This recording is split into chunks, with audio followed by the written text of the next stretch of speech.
totality, but do you look at it as just the fight to get within the two, or do you, as a coach, look at more of what you could have done from that point to get ahead?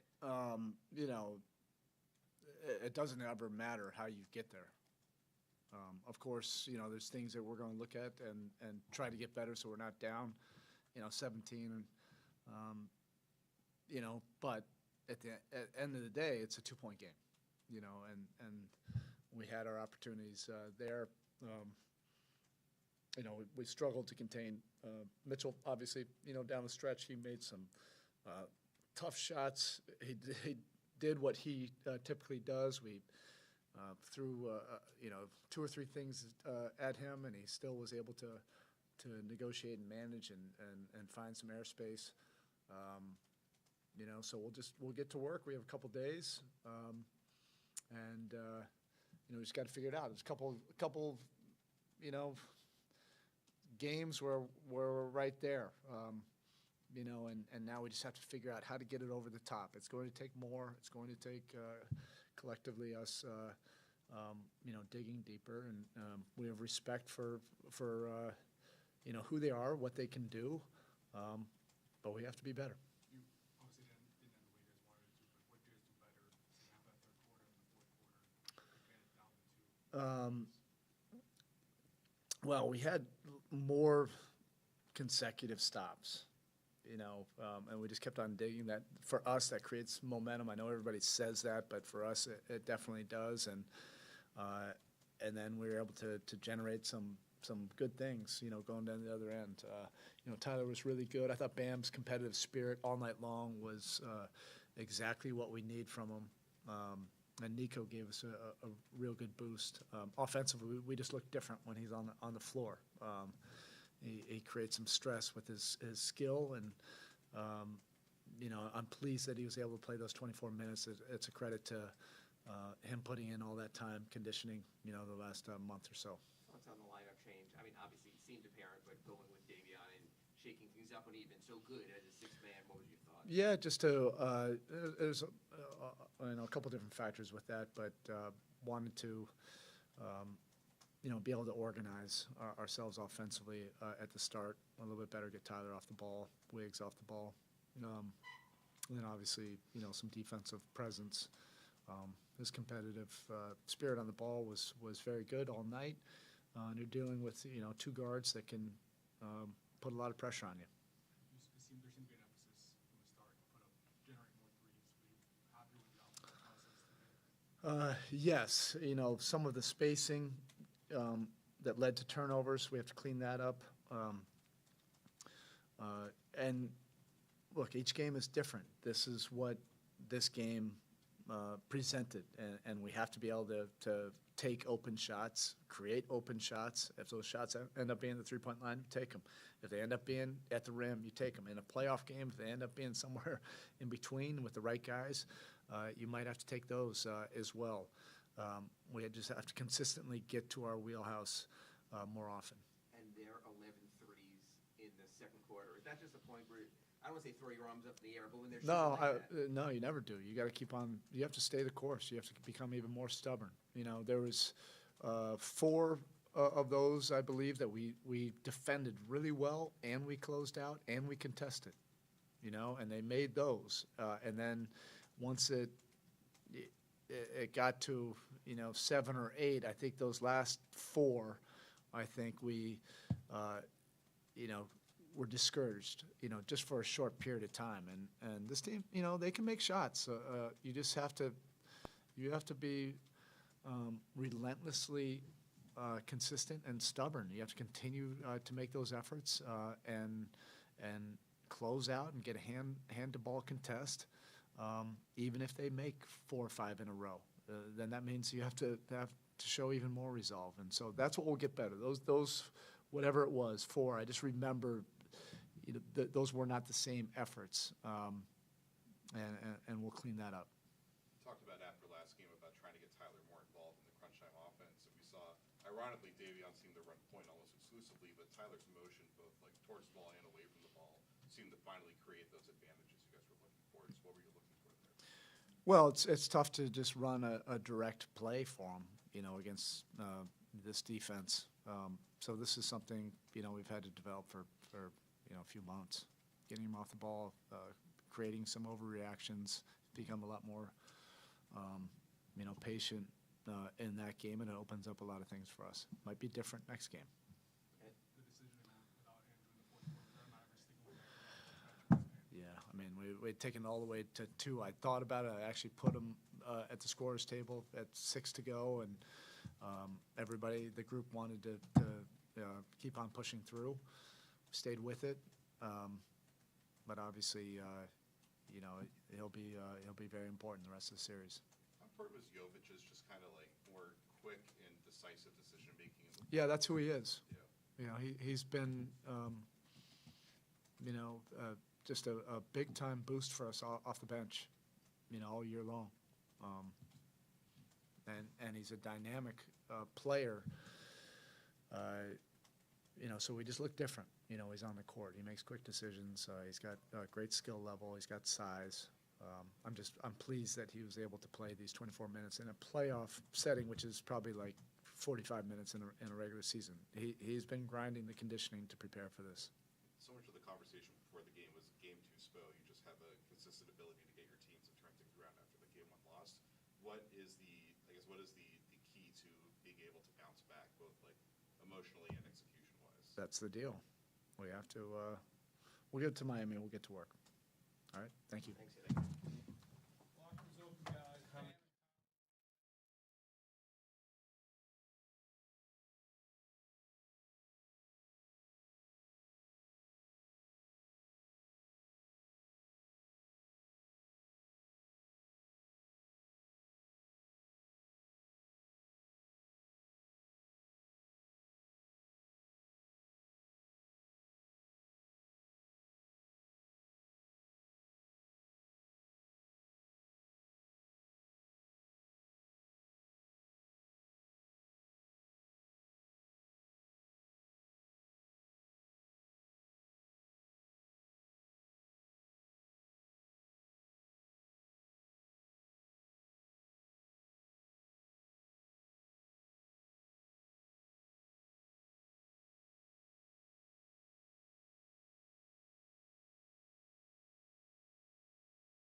far as down the stretch, I think they just made a lot of tough shots, and you got to live with that.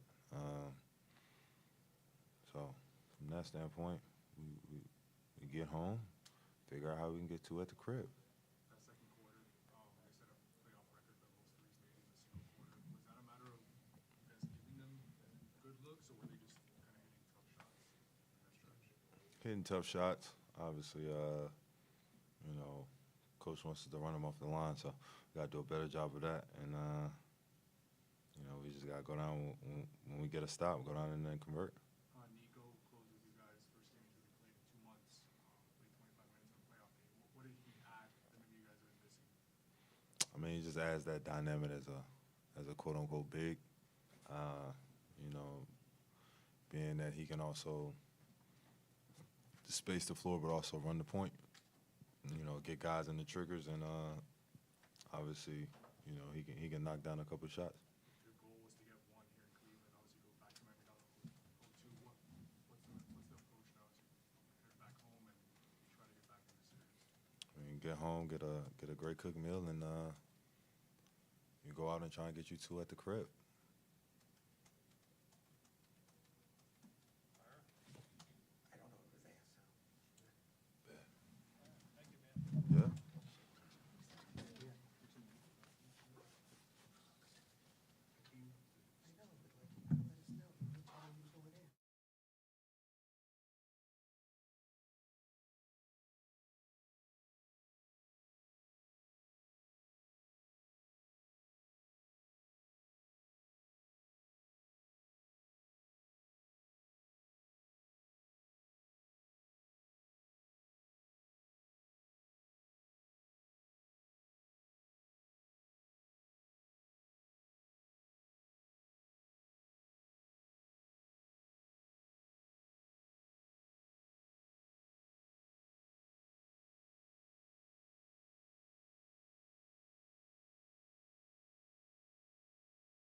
or does it leave you discouraged that for all of the fight, you still wound up short again?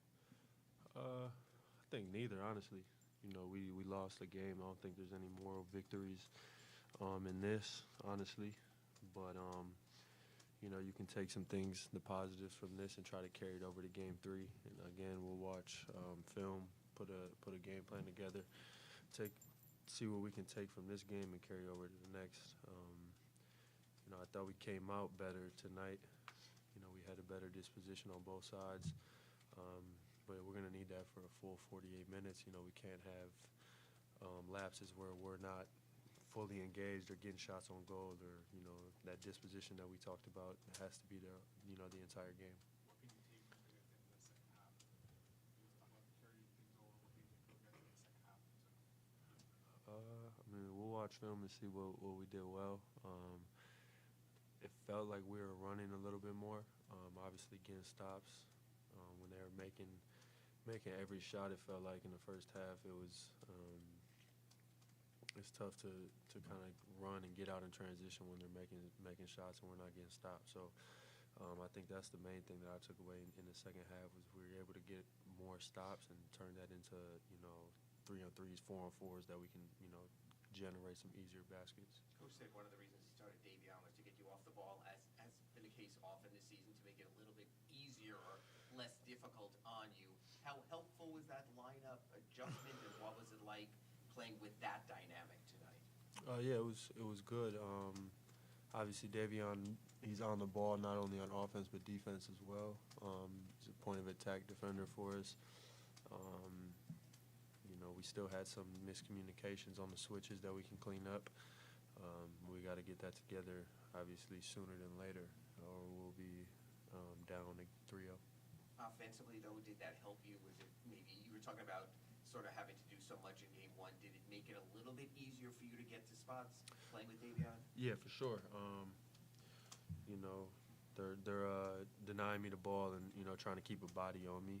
And I think if I can get up the court earlier without having to bring the ball up, obviously that saves some energy. Nico goes with you guys tonight. What did he bring on the stretch that you guys have been missing? Yeah, we miss Nico. Obviously, his size, his, you know, versatility on both sides of the ball. He's a really dynamic player, and just happy to see him back out there, honestly. You talked after last game about how you were kind of stuck in the corner at the crunch time because you were kind of the second side action. So what did you guys do differently trying to get you in the initial point of the action and keep you involved? Yeah, I mean, just playing off the ball helps a little bit, so I can, you know, create different overreactions from the initial you know, point of attack, whether Davion's handling or Nico or Bam tonight. Trying to create a miscommunication, and then I can kind of play off the catch in that first side action. And then sometimes the ball just finds me in the end of the shot clock, and I have to go create. So I was just talking about overreactions for you. That's like the same word you used. How often do you guys talk about that? And like, how much are you seeing that becoming like the star in the face of the offense is a lot of the time trying to create those overreactions and open things up for everybody else? Yeah. I've had to learn that, you know, slowly as I've gotten more older, more mature. Obviously, I want to score, but sometimes just running off the ball and creating those overreactions allows my teammates to get easier baskets, and then from there I can kind of open up for myself. But definitely trying to create those overreactions is a big part of what we're trying to do right now. Good. Thank you. Appreciate y'all.